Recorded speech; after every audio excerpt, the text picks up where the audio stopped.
The best of you in Jahiliyyah are the best of you in Islam, as long as they have understanding.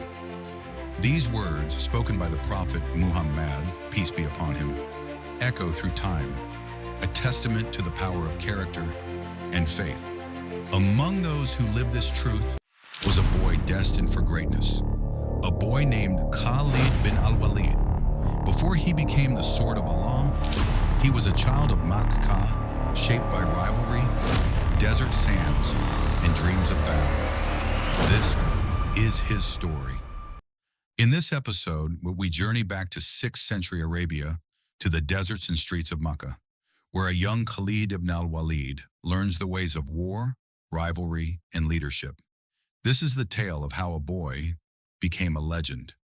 In the bustling streets of Makkah, two boys stood apart from the rest, Khalid and his cousin Umar. Lean and strong, they were leaders among their peers, their rivalry as fierce as their friendship. The crowd buzzed, some betting on Khalid's raw power, others on Umar's cunning. As they grappled under the scorching sun, their muscles straining, Umar taunted Khalid, challenging his strength. But then, in a sudden, heart-stopping twist of fate, a loud crack echoed through the arena. Umar's legs snapped, silencing the crowd in an instant. Though Khalid rushed to his cousin's side, horrified by the sight, this moment of rivalry and regret forged a bond between them. Umar bin al-Khattab, the tall boy with the broken leg, would one day stand beside Khalid as a titan of history. Soon after his birth, Khalid was taken from his mother's arms, a tradition among the Quraysh elite. Sent to a Bedouin tribe in the desert, he was nursed under the open sky, where the air was pure and the sands endless. The harsh sands sculpted his resilience. By 5, he returned to Makkah, a boy already marked by the wilderness, his heart forever tied to the dunes. Back in Makkah, Khalid entered the world of his father, Al-Waleed, chief of the Bani Makhzum clan, a man known as Al-Wahid, the unique. Wealthy and proud, Al-Waleed raised his son to embody the virtues of an Arab warrior.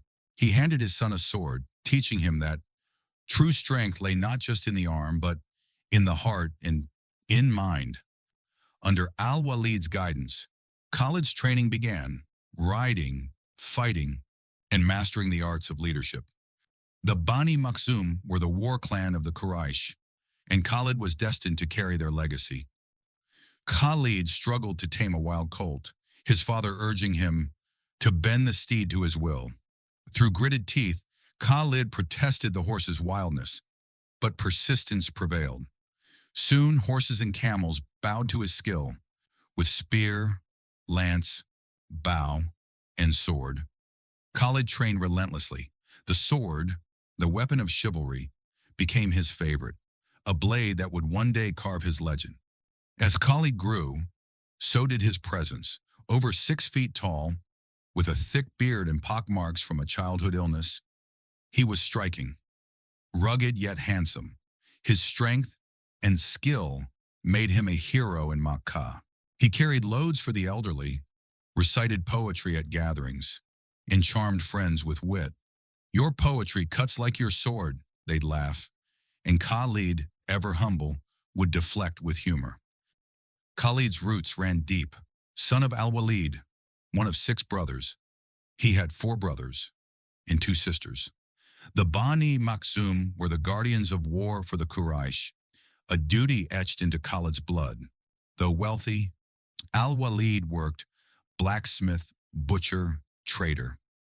Khalid joined him on caravans to Syria, meeting Romans, Persians, and Christian Arabs, broadening his world.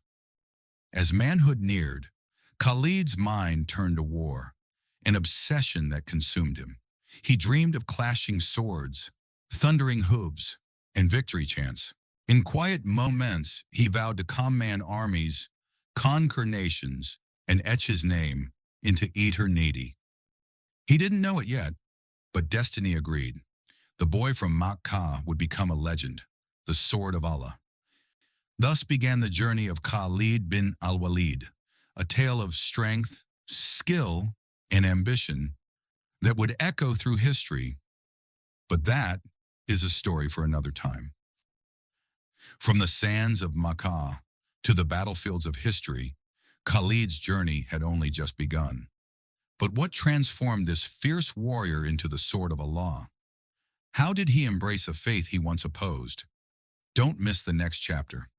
Khalid's conversion, from enemy of Islam to sword of Allah. Subscribe now and journey with us as we unravel the epic life of one of history's greatest generals.